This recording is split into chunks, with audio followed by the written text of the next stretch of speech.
Part 1 is linked in the description in case you missed it. We left off with the Black Skull Guild preparing themselves to battle with our protagonist after he called them out in a video. Kale, the Nike business team manager, can be seen sitting at a table in a suit, looking like he is preparing himself for an important meeting. It's our protagonist Hyunwoo, who arrives in a long blue jacket with his typical shaggy hair. He sits down and Kale comments that he looks a lot better in person and his English is surprisingly very fluent. Hyunwoo thanks him and the two prepare to talk business over dinner. Our protagonist looks over the new contract Nike has offered him and reads carefully.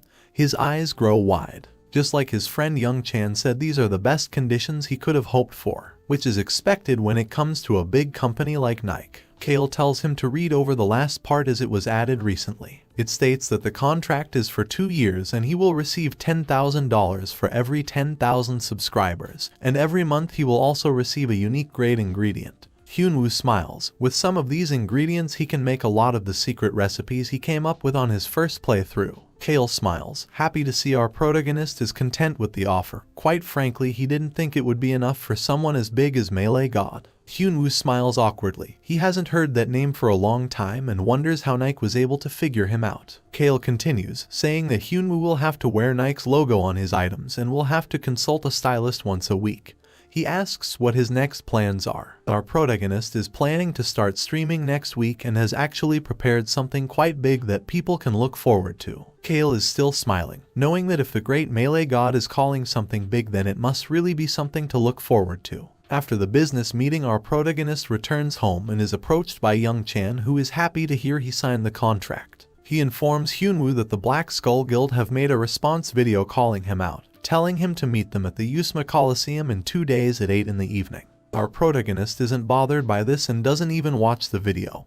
He heads straight back into the arena to go hunting. Lizard men are in front of him with piercing yellow eyes and sharp teeth. He is able to take them out easily, which comes as a shock to him. The lizard men in these swamps are between level 60 and 70. He is only level 34, so there is a 30 level difference, yet they pose no threat, and even look slightly scared. He assumes that he must have gotten a lot stronger from all the items and skills he has learned recently, and he might be underestimating how powerful he actually is. The Black Skull Guild Master Suron is supposedly level 85, and the average level of the other executives is around 70. He doesn't think he will lose, but it's still a good idea for him to get stronger. He continues hunting monsters for over 30 hours. He took short breaks in between, but it was essentially 30 hours of physical labor. During this 30-hour grind, he managed to defeat the boss lizard man and is exhausted. Things don't stop here though, and he works hard for the next 3 days. He was able to level up 6 more times, taking his current level to 40. Dude clearly isn't afraid to put in that work. It is currently the day of the duel between our protagonist and the Black Skull Guild. The atmosphere at the Coliseum is booming with anticipation.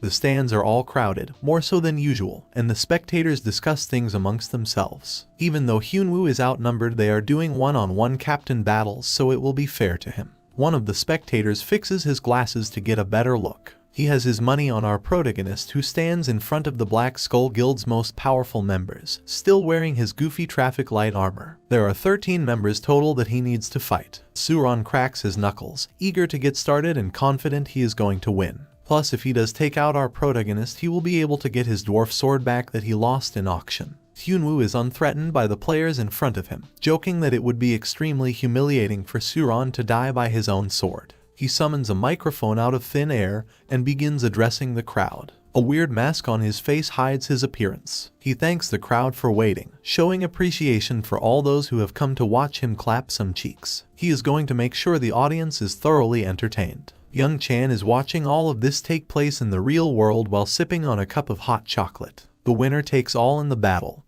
and the losers have to delete their character. What our protagonist says next shocks Young Chan, causing him to choke on his hot chocolate and spill it all over himself. It also shocks the Black Skull Guild. Their faces appear baffled, especially Suron, who looks like he is trying to squeeze a fart out. The reason they all look like this is because Hyunwoo has proposed that they do a team battle instead of a captain battle, meaning he wants to fight all 13 of them at once. The entire audience collectively gasp, forming one combined expression of disbelief. They wonder if they heard what they think they just heard. Suron's face is still clouded with anger, but there is a hint of worry there now as he wonders what our protagonist is planning. Suron thought there was no chance of Hyunwoo winning in a captain battle, fighting them all one-on-one. Yet this guy wants to fight everyone at the same time in a team battle like some psychopath, ready to take on more men than Lana Rhodes. He is sure that he is hiding something. Our protagonist asks them to hurry up and decide if they still want to participate. Suron points his condescending finger with black nail polish on his thumb. His guild accepts the challenge. It doesn't matter what he is planning, they are still going to win. The battle is confirmed. A 1 versus 13, it's for sure going to be a sight to see. Hyunwoo removes his weapon and throws his sheath to the floor. In front of him stand the Black Skull Guild, who look like titans compared to him. The Vice Guild Master Chulgu asks Suron if he beats this punk on his own, can he take all of his items for himself. Suron agrees but says that he wants his dwarf sword back. Everything else can go to him. Chulgu approaches our protagonist with confidence, calling him an idiot. The man is chubby and has a buzz cut. He laughs, saying that our protagonist may have good skills and items, but they can't win against manpower.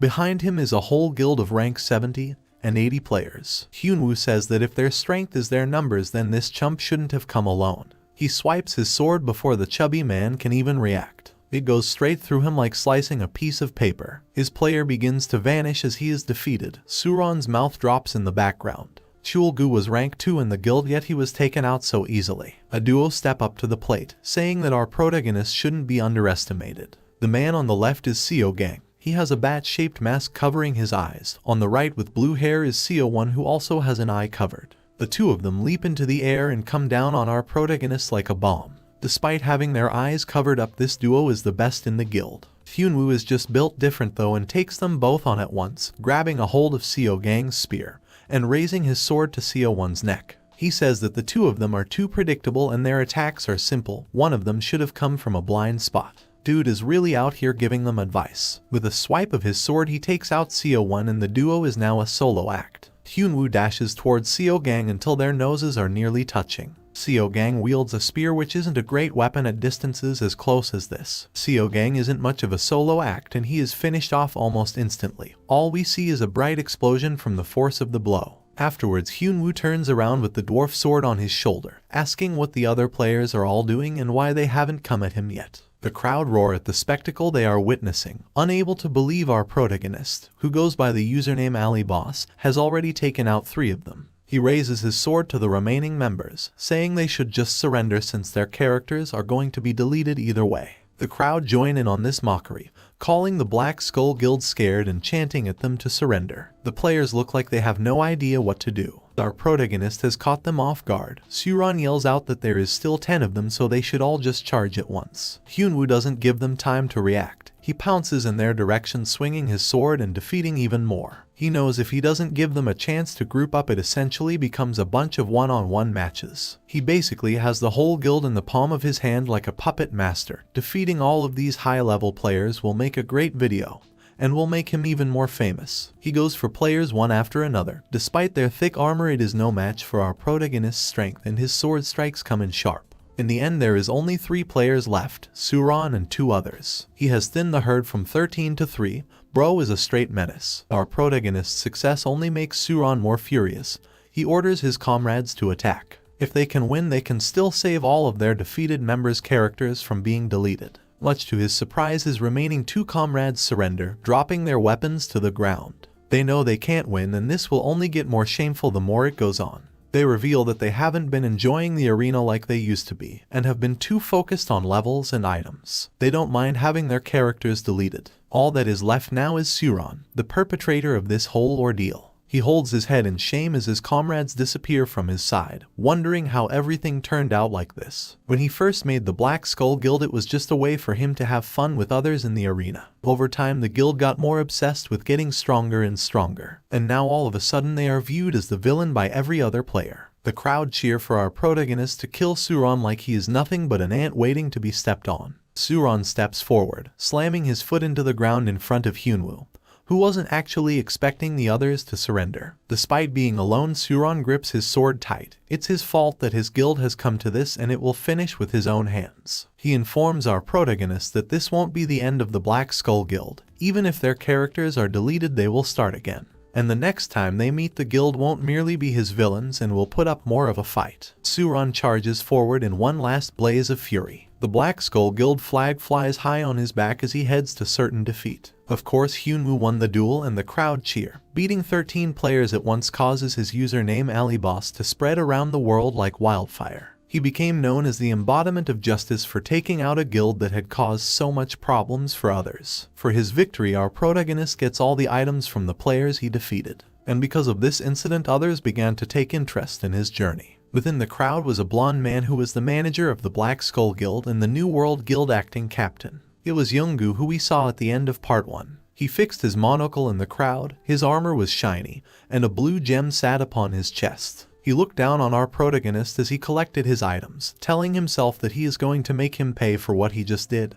Destroying the guild he was the manager of will not go unpunished. Kale sits at a coffee shop in the real world watching a video on a device. He has a smile on his face and likes what he is seeing. He understands what our protagonist meant when he said he was planning something big now. He is watching the video of Hyunwoo slaying the 13 guild members at the same time in a character deletion bet. If Kale had learned he was doing character deletion bets beforehand, he would have told him off. But he admits to himself that the bet was a smart move, as it has gained our protagonist a lot of exposure and gained Nike a lot of money. He gets ready to eat his dessert while wondering what other great things Hyunwoo is going to do in the future. Cutting back to our protagonist, he has a bitter face, also looking like he hasn't had a good night's sleep in weeks. His friend asks what's wrong with him. Everything is going well with the Nike contract. Hyunwoo gestures grumpily towards the TV. On it is his arch-enemy Hanbeek, who goes by the username Sword Eagle Lock and has just debuted as a pro player. This is the son of the guy who used to work with his father before he stabbed him in the back and caused the business to go bankrupt. Hyunwoo vows that he is also going to become a pro player so he can destroy this scumbag in the arena. He rises up from the couch and pushes past his friend.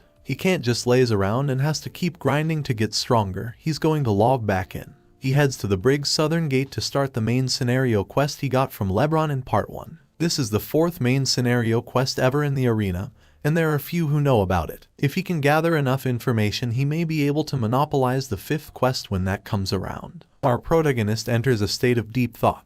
He's going to have to fight a lot of undead in this quest and could do with a comrade, but there isn't anyone he can trust. He says he will have to do this alone. His pet bear Tangy smacks him on the head, reminding him that he isn't alone and has him. Hyunwoo wonders where in Briggs he should head first. The dark cave in the east is a popular hunting ground because of the large amounts of experience that drop from the skeletons. However, the cemetery in the south is usually quieter and has less players because of the powerful enemies there that have poison. He decides to head to the cemetery since he doesn't want others finding out about the main scenario quest, but someone starts to follow him. It's an older man with a line going across his nose. He has a thick southern accent and gray hair. He says his name is Seok-young and that he is half Korean and half Chinese. He just keeps following our protagonist around like they know each other. Hyunwoo is getting annoyed but doesn't want to cause a scene, as rumors could begin to circulate and ruin his reputation. Seok-young pulls him back by his shirt, asking him if he is going to the cemetery to catch ghouls. Hyunwoo can barely believe his strength. His strength stat is over 200, yet this guy was able to pull him so easily. Hyunwoo keeps his composure and tells the guy that he is in fact hunting ghouls and he would prefer to do it alone. Putting his hand on his shoulder, the man asks if he is sure he is going to hunt ghouls and not black magicians instead, knowing that that is the main scenario quest. Hyunwoo wonders how this guy knows about the quest. The older man wraps his arm around our protagonist, telling him that he also has business with the black magicians and the two of them should go together.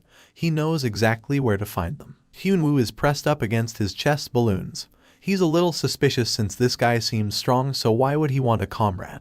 In the end, he agrees to team with him. If Seok-young was going to hurt him, he would have done it by now, and if things do get bad, he can always just run away. The older man takes them to a gravestone which he claims is the black magician's hideout. Our protagonist is unimpressed, saying it is just a grave, but the older guy tells him to just wait and not be in such a rush. Looking at Seok-young's arm, we see that he has a powerful gauntlet that he got from mastering his 2nd class. The monk class is a famous secondary class, and the most famous players in this class belong to the Sun Temple and are known as Laru monks. It is said that there aren't many people with this class, and it is rare. Seok-young raises his hand in the air with the gauntlet on it, pulling his fist back, getting ready to release it. He starts smashing the gravestone with just his fist, sending pieces of rock flying in the direction of our protagonist, who watches, thinking to himself that this guy clearly isn't your average player. After finishing his pounding, Seok-young turns around, Where the grave once was, there is now a hidden staircase presumably leading to the black magicians. While following this path, they are attacked by the undead with green glowing eyes and decrepit skin.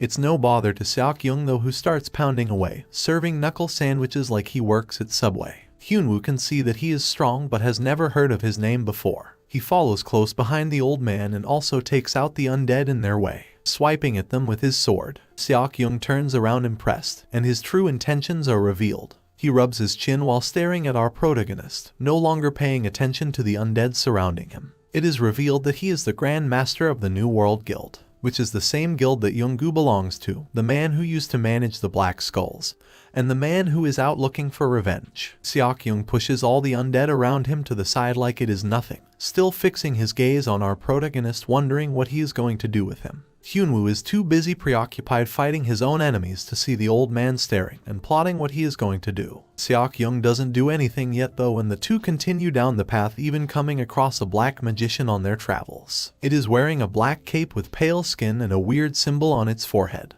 It screams out as it is defeated. The magician was only a novice, which is why it was so easy to beat. The two stand over the top of it. However, after defeating a magician, our protagonist's main scenario quest still hasn't finished. He doesn't know how much he has to defeat, and this could go on a while. While scrolling through his stats, he looks over to the yawning older man, trying to think of a way he can get rid of him now. The two awkwardly stand next to each other in silence while they think in their own heads. Hyunwoo knows this guy is top ranked and doesn't want to piss him off. He thinks it would be a good idea to maintain a good relationship with him. Whereas Seok-young has his own thoughts. It turns out he wants our protagonist to join his guild after seeing his skills, but he thinks that now probably isn't a great time to ask. The silence is finally broken when Hyunwoo lies, saying he has a friend he needs to meet up with. Seok-young tells him that he should go on alone then. Hyunwoo runs off while thanking the man for his help, and the two part ways. Once our protagonist has gone, Seok-young rubs his head and sighs.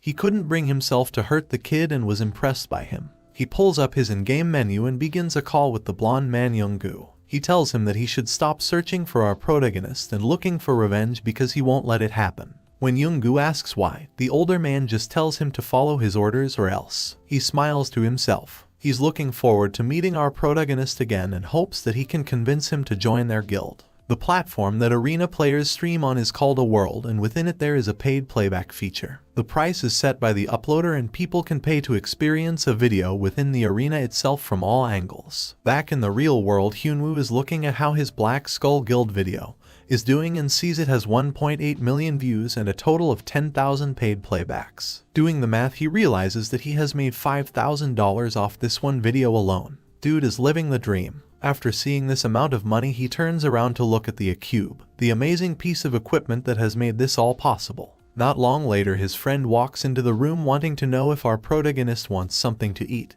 What he sees comes as a surprise. Hyunwoo is on his hands and knees before the gaming console, bowing before it like it's some sort of god. Honestly, I'd probably have the same reaction after earning that much money too. He logs back into the game and takes another look at his quest. The number of black magicians he needs to defeat is still unknown. Looking down at the dark cave, he sees that there are a lot of people. Since he has become quite famous, he wonders what he is going to do if someone recognizes him. Suddenly, someone appears behind him and a female voice calls out his name. He turns around like a deer caught in headlights, nervous about who the first fan he is going to meet will be. To his surprise, it is two people he already knows and has known for a long time. On the left is a woman with pink hair and a bow tie named Yuri. On the right is a young man named Young-jun. These guys are the younger siblings of our protagonist's best friend Young-chan. He has known them for almost their entire lives. Yuri rushes over to Hyunwoo and grabs a hold of his arm, asking if it is true that he is currently living with Young-chan right now. Since it is true, she says that he is technically a part of their family now. She looks up with eyes of lust. There's no way she just called this guy family while looking at him like that. This is some Sweet Home Alabama nonsense. Hyunwoo folds and his face goes red. He trembles as he tries to hold back his simping ways. He knows Yuri likes him as she has confessed to him before. Young-jun looks over, seeing that his sister is flirting, and our protagonist is embarrassed.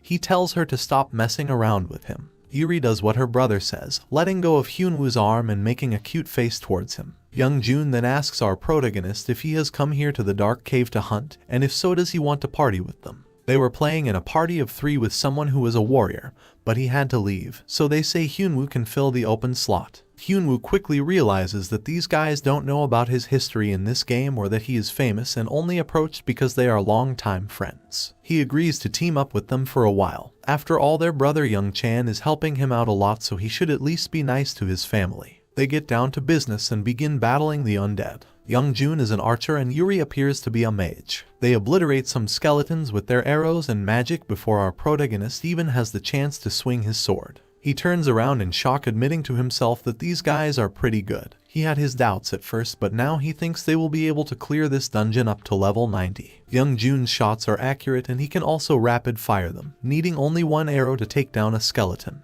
Yuri, on the other hand, is great at keeping track of time and ensuring that the party's buffs don't ever run out. Our protagonist smiles while looking at them, thinking that their presence will help him greatly with his quest. While he isn't paying attention, a skeleton in armor approaches, swinging its sword. At the last second, Yuri summons a shield to block the enemy's attack and protect Hyunwoo. When the skeleton strikes the shield, it is thrown back. Yuri rushes over to Hyunwoo worried, saying that he is high maintenance and he shouldn't be so sloppy. Everyone continues through the dark cave dungeon until Hyunwoo reveals something to his teammates. He says he has a quest to defeat black magicians and a second dungeon will be appearing soon for him to enter. He conveniently leaves out the fact that it is a main scenario quest. His teammates plan on being online for another 8 hours today, so they have time to help. Yuri and Young Jun are happy to enter this new dungeon as they are confident it will have good rewards. Hyunwoo is glad to hear this, though he admits this new dungeon may take a while to find. They continue while they wait, slaying skeletons and any other enemy that gets in their way. However, the search continues for hours. 7 hours later, they still haven't found it, and Young Jun asks if he is sure it even exists. Our protagonist turns around and notices he doesn't look so good. He asks if he needs a break. Hyunwoo is used to hunting for long periods of time, but clearly Young Jun isn't, as he looks like he is going to pass out. He takes a seat on the ground while panting and accidentally places his hand on a specific stone that is loose. It sinks inwards like a button. Once pushed, it opens a secret passage leading to the dungeon they have been searching for this whole time. Young Jun falls inside and down some stairs. He looks up at his teammates like he has just gone 12 rounds with Mike Tyson. They say he has done a good job by finding this place. Somewhere down this hidden path, we see a dark magician standing at a desk. Books line the walls, and the room looks exactly how you would expect a magician's room to look. The magician at the desk is named Adele. But instead of making music, this guy is out here mixing potions. He is only a novice magician. However, if he can get his research acknowledged, he can grow and expand his undead army, using it to get revenge on those that look down on him. He lets out a sinister laugh while thinking about all the terrible things he could do with his army. Our protagonist and his party walk in on this and hear everything. They thank the magician for telling them all about his master plan. The magician turns around in shock, wondering how they got in. Hyunwoo doesn't have time for nonsense though, so he pulls out his weapon. Everyone is tired and he wants to get this over with quickly. Adele yells out that he will make these players regret ever stepping foot down here. He raises his hand in the air and calls for someone called Pepe. Nothing happens for a moment and the party is unimpressed. Suddenly, a large monster bursts through a nearby wall, sending pieces of rubble flying around the room. Surely there must have been a less chaotic way for him to enter other than knocking down a wall. The beast is monstrous and is described as a giant bone bear. Its name is Pepe and it has green eyes and sharp teeth. Bones protrude from its fur at random points in its body. Hyunwoo calls out to his teammates, telling them that he will deal with the bear and that they should attack the black magician. The bear raises its paw and slams it into the ground where our protagonist once stood, completely destroying the area. Yuri and Young Jun look over with their mouths open, calling out Hyunwoo's name. When the smoke clears, it is revealed that our protagonist is fine. He tells his teammates not to worry about him, but deep down he knows this monster is strong and he can't fool around. The bear's face appears even more sinister, as if it is building up to something big. Its eyes get a brighter shade of green and his teeth are clenched together. While standing on his hind legs, he lets out a ferocious roar that echoes throughout the room, sending out a shock wave. This surprises Hyunwoo. The bear has used a skill known as Fear, which is a crowd control skill that is used by high-level bosses. Luckily, our protagonist is strong enough to resist the skill, but he worries about his teammates. He is about to check on them to see if they're okay, but the magician distracts him, gloating about his pet bear and his magnificent strength. His monologue is cut off when an arrow comes flying out of nowhere, striking him right in the center of the chest. Bullseye. Turning around, our protagonist sees that Yuri used a protective shield on her brother to stop the Fear skill.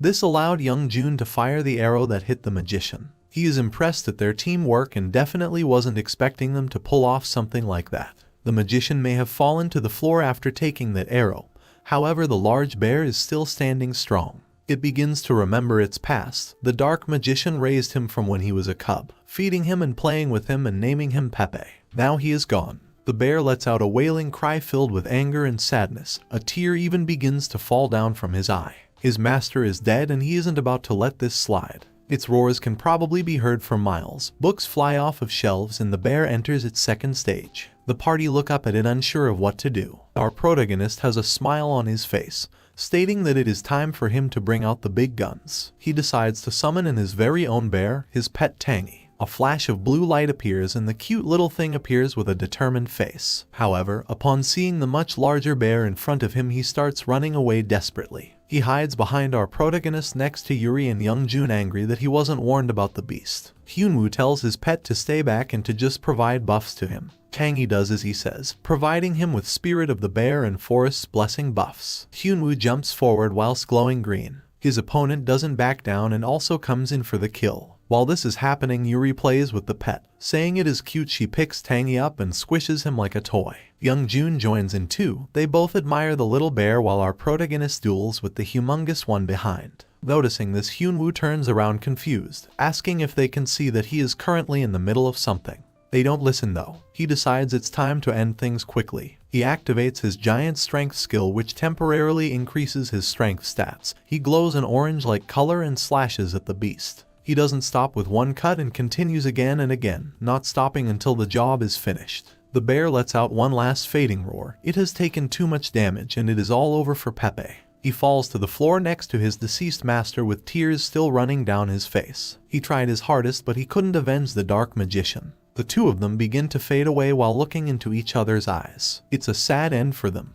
The party even start to feel bad at the scene they are watching. Things are good though, as Hyunwoo has finished his main scenario quest by defeating two black magicians. From defeating Adele, he gained his research journal as an item. Youngjun asks what they should do with all the other items he has dropped. One of the items is a weird marble that is red and has a black animal printed onto it. Hyunwoo looks at it in amazement. He wasn't expecting to find an item like this here. He tells his teammates that they can take the other items and he will keep the marble. Yuri and Youngjun ask if he is sure since this is his quest after all. Our protagonist assures them that it is fine though. They should think of it as an allowance and it has been a while since they have seen each other after all. He leaves them and heads back to Lebron, who is surprised to see he is back so soon. He asks how he did on the quest. Hyunwoo passes him Adele's research journal that he got from defeating him. Lebron looks at it and says the Emperor will be happy with his success. The main scenario quest is completed and Hyunwoo receives his rewards. Putting on a jacket, Lebron tells our protagonist to follow him. It's time to meet the Emperor.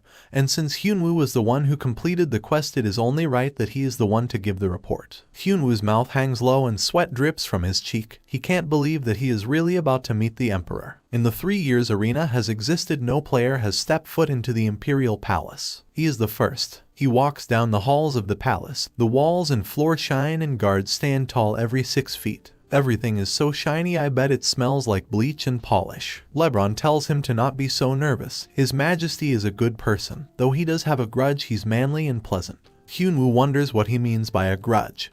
But he forgets all about that when he realizes the Emperor is the center of the main scenario, and thus must be a source of good items. They approach the main door and prepare to enter. The door has to be at least twice as tall as them. Inside is a set of regal stairs with a throne sitting at the top. Upon the throne is the Emperor with his legs crossed. Getting a closer look, we see that he is blonde with purple eyes. His jacket has fur and golden buttons. Hyunwoo is shocked. This guy is a lot younger than he thought. A notification pops up saying that he is the first player to meet this Emperor. Upon meeting our protagonist, the Emperor's eyes glow, and he appears intrigued. Surprised to hear that Hyunwoo was the one that completed his errand and not Lebron. Hyunwoo's face appears a little nervous. Suddenly, he feels a great amount of pain and realizes he can't move his body, as if he has been paralyzed by a powerful force. He feels even more pressure than when he met the raccoon in part 1. It's clear that whatever is happening is being caused by the Emperor's powers. Hyunwoo trembles and bends over, wondering what kind of monster this guy is and why he is so strong.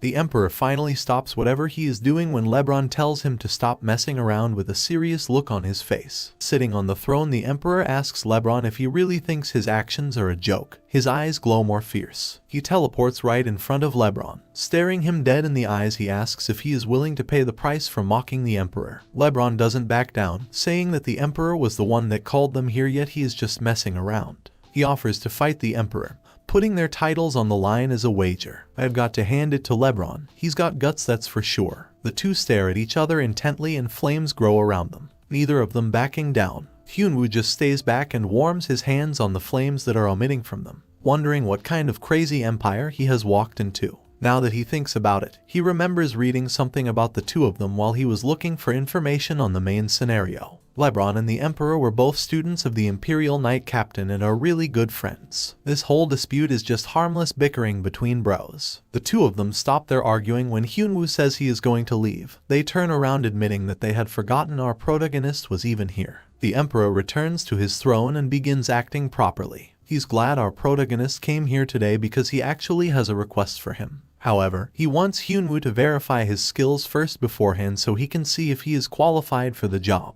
A new quest appears to Hyunwoo saying that he must prove his worth somehow. The Emperor tells him that he will have 2 weeks to show him how remarkable of a player he is. If he isn't up to his imperial standard, then the two will never meet again. Hyunwoo appears happy but also slightly worried. He kneels down, saying that he is grateful for this opportunity and will gladly show off his skills. Back in the real world, our protagonist tells everything to Young Chan, who appears a little jealous as everything seems to come so easily to Hyunwoo. Hyunwoo decides that on Monday he is going to start streaming Coliseum content. Until then, he is just going to post a few more promotional videos and try to get to level 50. Young Chan heard about him doing a dungeon with his younger siblings and giving them the items from it. He says that our protagonist doesn't have to do that just because he is helping him out. However, Hyunwoo assures him that they earned all of those items and it was no big deal. The two bump fists, ready for the hard work that is ahead of them in the future. In the arena, Hyunwoo holds a purple book. He received it from his contract with Nike. It contains a spell that allows the user to control magic and is really rare. He grips his sword and says he is going to use the book right away since there is no use in holding on to it. As it is used, the area around him shines a bright blue. The power passes from the book and into him. He holds his sword in the air in celebration. This extra power has made him a sword master now. Tangy feels left out and thought his master had an item that he could use. Hyunwoo whips out the marble he took from the dungeon earlier. It has a pink flame-like effect. It's known as the Giant Bear's Essence and increases the stats of a pet when consumed. Our protagonist holds it high in the air out of Tangy's reach, saying if he wants it then he has to always call him master from now on. Tangy jumps up desperately, chanting the word master multiple times. In the end, Hyunwoo gives it to him. The item causes Tangy's stats to go past 250 and he learns new skills, like the ability to release lightning bolts, and an ability that increases his magic skills. He hunches over as he grows stronger and Hyunwoo wonders if his pet is maybe growing too fast. With his new powers, Tangy threatens his master, saying that he will be in charge now and Hyunwoo will have to carry him around forever. Hyunwoo doesn't take the cute bear seriously and gives him a punch, telling him to stop messing around. As Monday came closer and closer, our protagonist's channel subscribers would grow every day, with his newest video of him defeating the Bone Bear gaining 500,000 views. At the end of this video, he had a 1-minute promotional clip explaining to his fans that his streamer debut would happen Monday at the Coliseum. This caused rumors to spread about him, saying that he is going to completely change the Coliseum leaderboards by winning 100 duels in a row. Even Younggu and Seokyoung of the New World Guild hear about the news while hunting enemies. Younggu is so impressed by his fame that he says he wants to try and fight him just to see what the fuss is all about. Seokyoung smiles with a toothpick hanging from his mouth. He has high expectations of our protagonist and says if Younggu wants to fight him so bad then he can just go to the Coliseum. Our protagonist is also out hunting with his pet bear. He wipes his brow while standing over a lizard-like creature. He lets out a victory scream with his fists clenched. After hours of grinding, he has finally reached level 50. Tangy seems exhausted. His new lightning skill is great but it consumes a lot of energy. Hyunwoo says he can rest now and puts him away. Out of nowhere appears a giant blue bird. It lands on the ground next to our protagonist with a loud bang. It has a hat on with a red bag. Its name is Pekka Pekka and it is a delivery man. Hyunwoo falls to the floor still wondering what is going on. The bird is here to deliver a gift from Kale, the manager at Nike. He bought this gift for our protagonist separate from his contract and hopes he likes it. P.S. He is rooting for the great melee god's return at the Colosseum soon. The gift is a black jaguar set of armor. It is the same armor he used to wear on his old account before he deleted it. It's black, red and gold, and frankly looks badass. Way better than the traffic light gear he used to wear. Hyunwoo's mouth grows into a wide smile. He's level 50 and has already achieved so much. It's time for him to show the world that the great melee god is back. In the past, streaming sites were slowly going out of business. When virtual reality games became popular, streams had a lot of lag and network issues. However, that all stopped when a certain company called Quincy emerged and took over all the sites. This company called Quincy are also the developers behind the arena. They revolutionized the streaming world by allowing viewers to watch from their arena cube instead of a monitor. On top of this, they allowed viewers to donate to their favorite players with in-game gold. Our protagonist's first ever stream is about to start and there is already over 5,000 people in the waiting room. Hyunwoo didn't think there would be that many people in his first stream and is actually a bit nervous. He walks out into the Colosseum and the blinding sunlight ready to reveal himself. His stream starts and he introduces himself to everyone as Ali Boss while wearing his mask. Comments pour in, all of them showing support and complimenting our protagonist. The support doesn't stop with comments and Hyunwoo gets a bunch of notifications from everyone donating gold to him. He can't believe how rich he is becoming. He addresses his audience, saying that today he is going to be going for 100 consecutive wins as promised. There is only one mode of play in the Colosseum and that is 1 versus 1 duels. The winner of every match rises through the ranks while the loser's ranking falls. Since our protagonist doesn't have a Colosseum rank yet, he needs to take part in 20 placement matches. The first of these matches is about to begin against some guy with a comically large weapon, clearly overcompensating for something. These 20 placement matches are extremely important and ultimately decide what rank you start at. It is said that if you mess up your placement, you may as well delete your character. Hyunwoo is confident he is going to be fine though. Players usually enter the Colosseum at around level 30, and he is 50. People in the real world kick up a fuss about our protagonist's debut. A woman barges into a room to speak with a man. Holding up the stream, she reveals Ali Boss's true identity.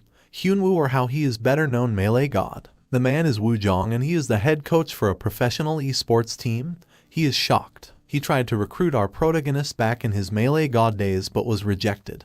He wonders if he would reconsider now. Woo Jong and the woman discuss things. If our protagonist ends up joining another pro team, it could be a problem for them, so they need to recruit him. However, it is also revealed that our protagonist's arch-nemesis Han Beek is also a part of this team. He is in the back secretly listening to their conversation. He hears them talking about Ali Boss and how he is supposedly on his 40th straight win right now. Han Beek's face distorts into a furious expression. He can't stand the fact that this Ali Boss guy is better than him. Hyunwoo is still getting busy in the Colosseum. He is currently on his 50th win, however some of his viewers are getting bored, saying that it isn't fun to just watch a bloodbath. Hyunwoo understands how that could get old pretty quickly and decides to spice things up, asking his audience to give him missions. It doesn't take long for them to give him suggestions. Someone donates 999 gold and tells him to fight his next match using only his fists. Hyunwoo accepts the challenge, gloating that he doesn't need a weapon and his fists are strong enough to send anyone to sleep. The viewers don't seem as confident though, with many of them thinking he is going to lose his win streak by doing this. His opponent for this match arrives, a silver-haired guy with a spear that seems to be around level 70. The guy doesn't understand why Hyunwoo is just using his fists, but doesn't care. He lunges at him with his spear and our protagonist ducks under it like he is doing the limbo. After dodging the spear attack, he hits his opponent with a strike to the face. This catches the player Jack off guard and stuns him for a moment. While Jack is stunned, he lays into him with his fists, beating him like he's playing the drums. He's merciless and doesn't hold back. The duel is ended with a brutal uppercut that sends Jack flying high into the sky. Bro just launched off with a free ticket to the moon. After the fight, our protagonist goes back to his viewers asking them to give him even more challenges. Everyone watching is in shock and expresses their support for Ali Boss. His first stream has been a success so far and hopefully will only get better. Many more battles later, his win streak rises to 90, meaning that he only needs 10 more wins to achieve his goal. A quest even appears on his system offering a reward if he actually manages to do it. One of his viewers donates 99 gold, saying that if he can reach 100 wins then he will donate 10,000 gold.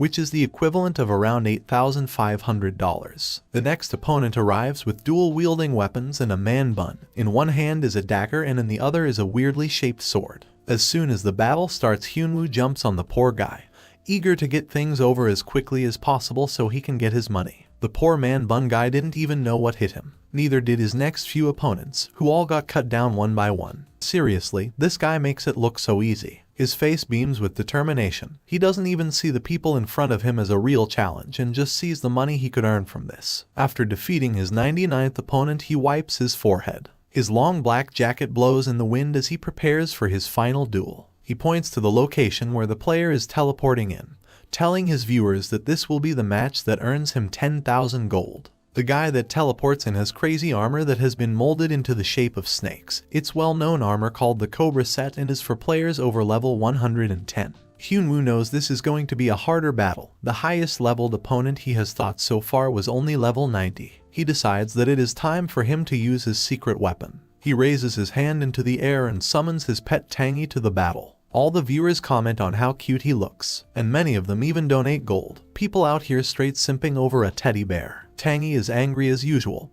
calling his master stupid and an idiot. Hyunwoo tells him to watch his mouth since there are people watching. They all continue commenting on our protagonist's pet, saying that he's so cute he could become a streamer himself. The duel begins and the opponent slowly approaches. Hyunwoo is buffed by Tangy with both the spirit of the bear and forest's blessing. With the help of these buffs he can fight for at least 5 minutes. The guy in Cobra armor comes in strong, hitting our protagonist with an attack that knocks him backwards. Hyunwoo grits his teeth. If it wasn't for his pet's buffs, the fight would have been over right then and there. This guy's strikes are all fast and strong. Reaching level 110 is no easy feat, and Hyunwoo knows that this guy has put the work in.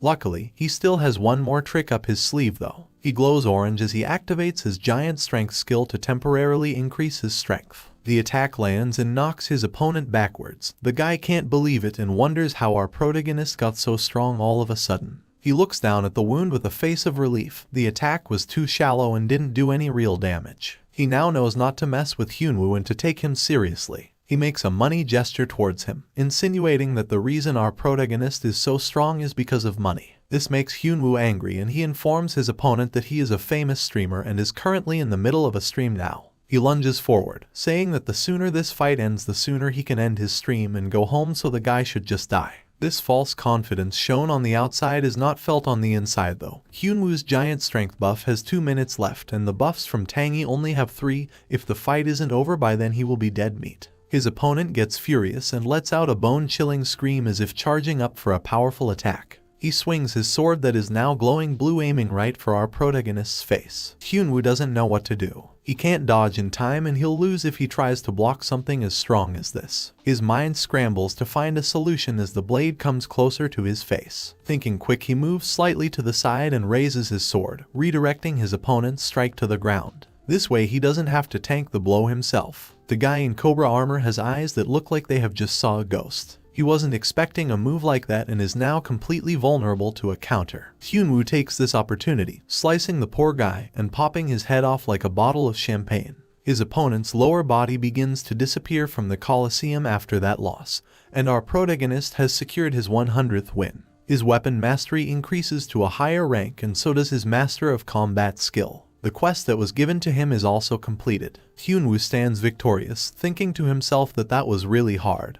He has been streaming for 10 hours and can't wait to get off. All the viewers still watching congratulate him and cheer. The guy who promised to donate 10,000 gold keeps his word and the money comes in. Despite being exhausted 5 seconds ago, Hyunwoo is now full of joy and has had a sudden surge in energy. This must be the power of capitalism. Immediately after receiving his money, he logs off for the day, ending the stream and telling everyone that his next stream will be on Friday at 6. In the real world, he lays on the sofa ready to pass out. It turns out streaming isn't easy. He has been talking all day and even has to be extremely careful about the words that come from his mouth. When Young Chan enters, they both head to his laptop to check the results of today's stream. Their faces drop and mouths hang open. He made 57,000 gold today. Their faces' expressions become even more surprised when they realize that this is equivalent to around $49,000. Dude really made more money in one day than most people make in a year. After Hyunwoo's first live stream, he quickly became a hot topic online. His username spread far and wide, and numerous sponsors and streaming platforms started to flock towards him for a chance at a partnership. This created some problems within the arena. This blonde man is the master of a big guild, and his name is Milo. His hair is spiked like a Street Fighter character, and his eyebrows are thick. One of his subordinates informs him that the guild has been receiving less money from sponsorships because they have all been going to our protagonist. Milo isn't happy about this. All the sponsors want to sign this alley boss, and that means everyone else is struggling. Upon hearing our protagonist is only level 50, that just makes him even angrier. He slams his fists on the table, telling his subordinate to either bring this player back to the guild or destroy him. The person he was speaking to understands and scurries away. Another large guild can be seen discussing our protagonist. This time they are talking about the main scenario quests, and Lebron, the guild master whose name is Carrie, orders her subordinates to find this player that is currently leading all the main scenario quests. It seems like our protagonist is a popular man, with everyone wanting a piece of him. From completing his 100 consecutive wins quest, he gets a reward that increases his damage against other humans by 20%. And on top of this, he also got a fancy new ring. It increases his strength stats and also grants him a skill known as Giant's Vigor. This item is a part of a set, and he already has another one similar. If he can find the last one, then he will have completed the set. Hyunwoo is overjoyed thinking about his life the past couple of weeks. Everything has gone so well for him. He looks over to Tangy, who is eating some chicken. He was surprised that his pet was so popular on stream and should definitely bring him out more often. With all these rewards, he even forgot about the Emperor for a moment. Surely he has proved his worth by now, and he can't wait to see His Majesty again. After Tangy has finished his chicken, they return to the palace post haste. The sun shines down on the beautiful architecture. The Emperor is surprised to see our protagonist so soon, saying it didn't even take him a week, so he must be quite skilled. Hyunwoo just shows his respect by lowering himself. He's still a bit scared of the Emperor, and is nowhere near strong enough to fight with him. He will have to reach level 300 before he even gets the confidence to stand up straight. The Emperor throws him a blue marble with a black circle marked on it. He gives him a quest to go into the desert and find someone called Aldred. On top of this, he has heard that rebel forces are growing in numbers in that location. He gives him a second quest to find out some more information about them. While still trembling, our protagonist accepts the quests, saying he will do his best and work as fast as he can. Without wasting any time, he heads straight to the desert, which is the place where he first took part in a main scenario quest on his first playthrough as Melee God. It's home to monsters like this weird scorpion thing, with 3 sets of eyes and green pus spewing out of its mouth. They're no problem for Hyunwoo and Tangy though, who take them out with ease, bragging about how much experience they are getting from all of this. The two of them don't know exactly where to go, and they spend ages walking across the desert until they spot a village. Hyunwoo is hopeful that this is where they need to go, but Tangy doesn't seem so confident, and is just annoyed that he has been walking around in the heat. Luckily, someone approaches them wearing a long cloak, and it seems like this is the person they are looking for. He takes them into the village. Once inside, he holds the blue marble in his hand. He has a mustache and a large bandana across his head. He is a knight captain whose name is Aldred. He thanks our protagonist for the marble and says he was lucky to find him while he was out on patrol. Since it's an item from the Emperor himself, he will reward Hyunwoo accordingly. Aldred hands him a skill book for the skill known as Crescent Moon Cut. Hyunwoo can't believe it. It's a skill that can attack from both short and long ranges and could make his hunting go by twice as fast. He quickly regains his composure and asks the man in front of him if he has heard anything about the rebel forces the Emperor mentioned. Aldred's face turns shocked at the sound of these words. He wonders how our protagonist even knows about them. The Emperor must trust him to give him this information. Aldred pulls out a map from his person. On it is 3 marked places, and he says these are the places where he is most likely to find answers. Hyunwoo notices one of the markers at a place called Lipa Castle. The man informs him that he believes there is an informant there that has been helping the rebels steal supplies. After completing his first quest, our protagonist gets ready to do his second. The 3 marked places were Lipa Castle, Tuma Tribe, and Lake Briang. The most obvious place to start on this list is Tuma Tribe, an area inhabited by desert scorpions and goblins. Hyunwoo remembers a secret location there from when he played on his old character. He believes that this will be the key to finishing his quest. He stands on the edge of a cliff with his pet. Down below is a steep drop and a large cactus. Like a maniac, he grabs a hold of Tangy, who screams in terror. They jump off the cliff, aiming straight for the pointy cactus. Tangy is petrified, but Hyunwoo looks excited. He knows if he can clear this main scenario quest by himself again, then he will be miles ahead of all the other players and will get amazing rewards. The scene cuts to them standing next to a different cactus a while later. In the last 2 years, countless players have crossed this desert, but no one has ever found the dungeon that Melee God did. That is because it is hidden inside one of these annoying plants. Angry, Tangy pushes his master over, slamming his face into the sand. He calls him crazy for making them run into every cactus they come across. He isn't happy about constantly being covered in thorns. Hyunwoo insists they keep going though, as he knows there is a dungeon in one of them. To get revenge for being pushed, our protagonist grabs a hold of his pet tightly. He then throws him into the cactus, saying that he should have just done this all along instead of getting pricked himself. Tangy doesn't get hurt though and passes straight through the cactus, revealing that this is the dungeon they are searching for. Hyunwoo follows his pet inside. The sky is a burning red and orange, and weird-shaped mountains stick out for the ground. He admits that it's been a while since he came here, so his memory was hazy, but they finally made it. This is the hidden desert inside another desert. Tangy is upset though. Tears stream down his face because his master threw him at a cactus. Hyunwoo apologizes, stating that he won't ever do that again. They are approached by a weird creature that our protagonist hasn't seen before. It's a mutant desert lizard with red eyes and a scaly body. Hyunwoo has never even heard of anything like this from any other player in the community. The monster charges at him and he realizes it doesn't matter if he hasn't seen one before. It's only about 5 meters tall and he has defeated worse. He strikes it with its sword but it doesn't penetrate. The creature is sturdy, and considering its strength and stamina it has to be at least level 100. If he doesn't attack it properly, he will never be able to break through its scales. He calls out to his pet for help, who is still upset about the cactus. He bribes his pet by saying he will let him ride on his shoulders for 4 hours after this. Tangy comes to his aid eventually, providing him with buffs as he prepares to attack the lizard with a powerful strike. He plunges his sword straight into its back and turns around, wondering if he managed to damage the thing. The monster screeches out in pain. It's not defeated yet though and begins running around in circles while our protagonist desperately holds on. It's like he's riding a mechanical bull that is trying to throw him off. While riding its back, Hyunwoo notices a weak spot. It's black and round and sitting right in front of him. He pulls out a second sword and swipes right at it. This attack stuns the mutant desert lizard for a moment. Telling himself that this is the end of this battle, he grips the sword still sticking into its back with 2 hands, swinging it upwards. It comes right out of its back, flinging it high into the sky and defeating it. Hyunwoo also comes crashing down. His landing is cushioned by the sand of the desert. He got a lot of experience points from that, but he thinks they will be too difficult to grind. He did find its weak spot though, so maybe it will be easier next time. He thinks to himself that finding a new monster species would make a good video topic and he should contact his video editor. On the day our protagonist sent his first video to Ellis, the video editor made a vow, saying that if he could edit Hyunwoo's videos for the rest of his life he would do it for free. Seeing the footage of him fighting this new species, Ellis knows he made the right choice. He watches the video on repeat in complete awe of our protagonist, looking like he hasn't been outside for a decade. I'm sure any video editors watching can relate. Some time has passed and it is now Friday, the day of Hyunwoo's next stream.